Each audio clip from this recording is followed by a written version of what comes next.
seasons and a duration of them all. That's something, that we should cherish. We have healthcare that's taken care of for us. That is on its own a big monumental thing. Our people are incredible. They're tolerant, they're giving. I think Canada as a country is phenomenal. And I would not want to live anywhere else.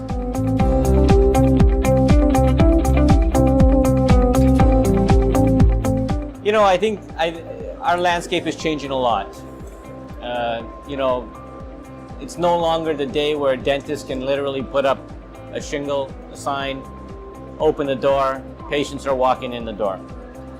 They're providing treatment on a solo practitioner level, one dentist, two hygienists, an assistant, reception. That model now has changed. Corporate dentistry is on the front. Multiple practices, corporate practices, larger multidisciplinary offices within dentistry and within medicine itself, in which a dentist occupies a space in an office with a pharmacist, with an MD, with a chiropractor, with a physiotherapist. So the entire model has changed, in an effort to reduce costs, in an effort to deliver more. I think we're in it's an interesting field that we're in that's rapidly changing. I think we've had the most change in the last few years that we've ever seen in the history of dentistry over time, especially with digital radiography, with implants. These things have exploded on the dental front. So it is a very interesting time to be involved with this. There are changes in the delivery of dental care. Should it be a hygienist that's the frontline provider? Should it be a dental therapist that's a frontline provider? Should it be a dentist that's the first line provider? Specialty groups are changing. Specialty groups are getting involved back into general dentistry. Specialty groups are now evolving out of certain new elements of general dentistry, like operative dentistry, or cosmetic dentistry, or implant dentistry. All are now seeking specialization recognition. So we are going to be seeing a lot of changes in the next few years, and it's fun to be on that, cutting edge, to see how we can potentially move this profession in the direction it should be going.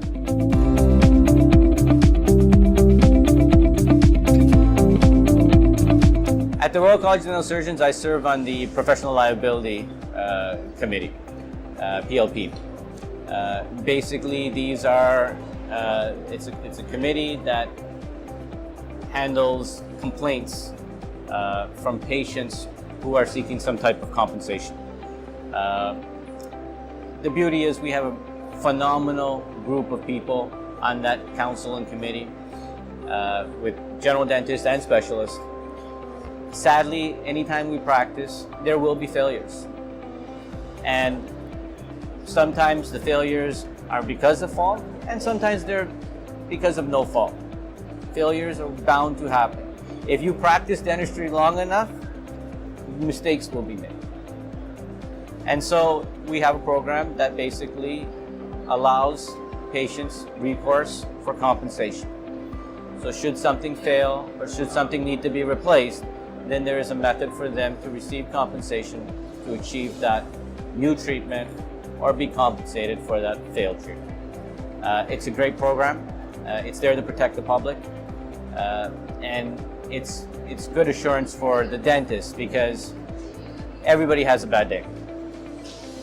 If every day was a great day, this would be a perfect world. But things happen, mistakes happen, and the beauty is in our profession that most dentists are great people.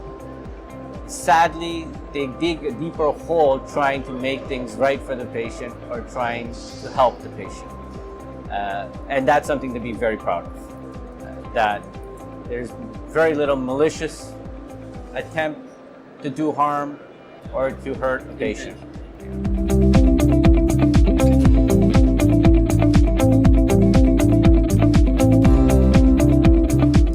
Yeah, there has been some criticism, but the Royal College of Dental Surgeons is basically there to protect the public.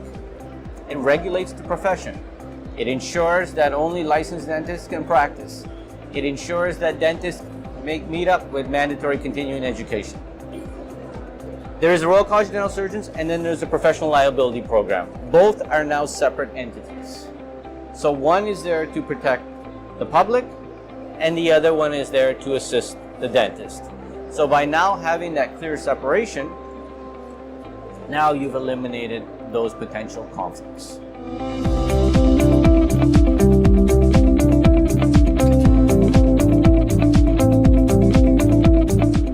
There are many people with multiple roles in multiple associations and multiple governing bodies. With the governing bodies, there are public members. And those public members are from the public to ensure that we're doing what we're supposed to be doing to protect the public.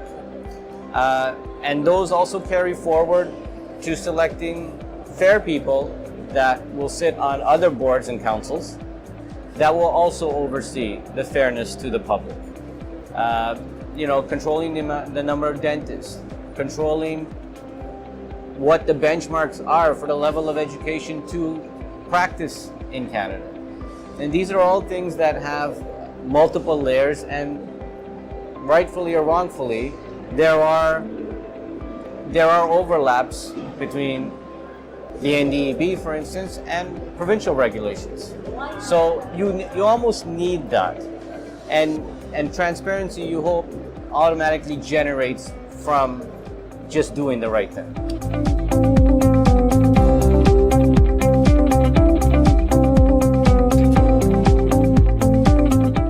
From that perspective, you have multiple people that serve, whether it be an NDB examiner or even potentially writing questions from degrees all over the world. So you have people who are foreign trained and are licensed to practice in Canada.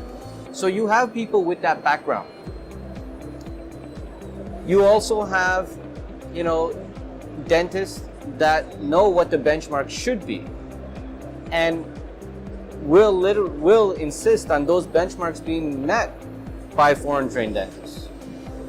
And the ones that have studied overseas and the ones that have, gone through programs literally pass these exams with flying colors. Yes, there's always going to be a difference in pharmaceuticals and materials and so on and so forth. These are things that can be easily learned. And I think there are many programs out there that facilitate this learning process, which is good for the foreign trained dentists. But I think that their views are represented, because numerous people on these committees and councils and even at the AGD, we meet many people with training outside of Canada and the United States that have gone through the licensing and that now sit on these councils or committees that are setting the standards for the future. So I think as time moves on, the world is becoming smaller. And as it becomes smaller, you will one day see that, there's a universal standard across the entire world.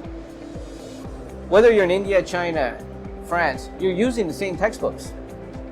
Still to this day, we're learning the same materials. We have accessibility of the internet these days, where we have a level playing ground. And I think in the next few years, you'll notice that, it becomes more and more level.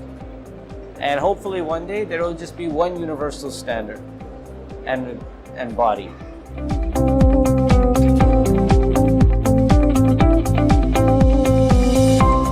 In terms of controlling the level, I should rephrase that. Controlling the educational requirements in order to practice.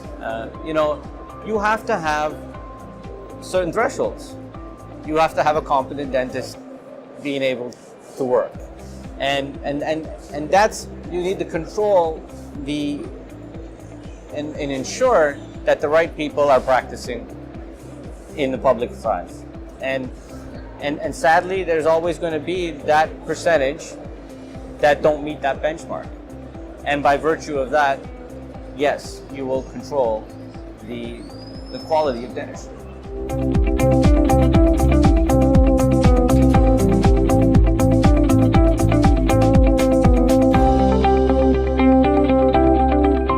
system is perfect. And self-regulation is a privilege. There are many self-regulated professions that are under the microscope right now, and potentially the government is going to take over certain self-regulated bodies. It's happened in other fields. It potentially could happen in fields moving forward in Canada. You know, we have to do our best to ensure that we meet these government regulations and ensure that we protect the public. Because history has shown when the government gets involved, things do not work as smoothly as they should work.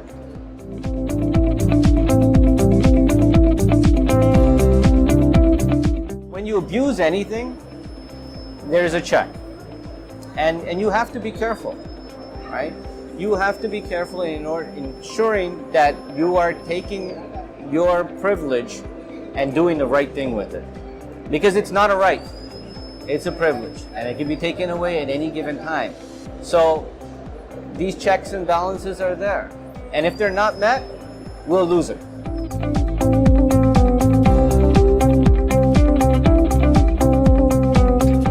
Those are the factors driving the corporate.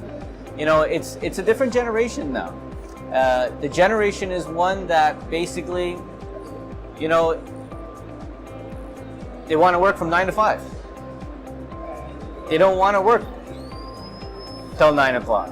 I remember I had an interview with an associate for an associate position last month, and the associate literally came in and said, I work from 9 to 5. And I told him, I'm the owner. If anybody's going to work 9 to 5, it's going to be me. You're going to be working 5 to 8, right? And they don't want that. They want to work the clean hours, the banking hours, and again, rightfully or wrongfully so. We have killed ourselves in this practice. You know, sadly, you see dentists ages 80 plus that die in their practices. You know, and that's the reason why probably there's an oversupply of dentists. It's because the bad economy, the you know, high divorce rates, these dentists are left with nothing. And that's why we got late retirements, because they have to make up for what they've lost. And that has also created a more competitive environment for the younger generation to make a living. And the other thing we're seeing now as well is 60%, 70% of dentists that are graduating are females. So again, now that changes the dynamic as well, because that demographic also don't want to own practices. And so now the drive for corporate increases.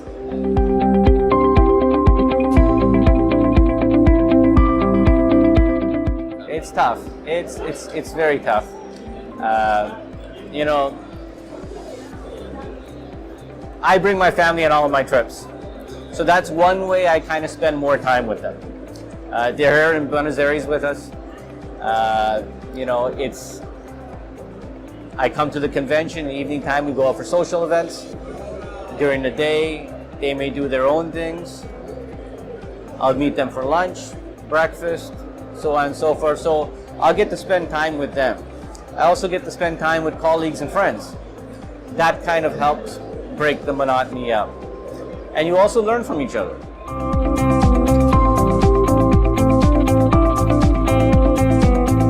You know, follow your heart. And if you're going to do something, do it with passion. Dentistry is fun. It truly is. And if you put your heart and soul into it, you will enjoy it. So my advice to anybody is, whatever you choose to do, give it your all. And enjoy it. Don't do things for the sake of doing it. Doing it because you want to do it.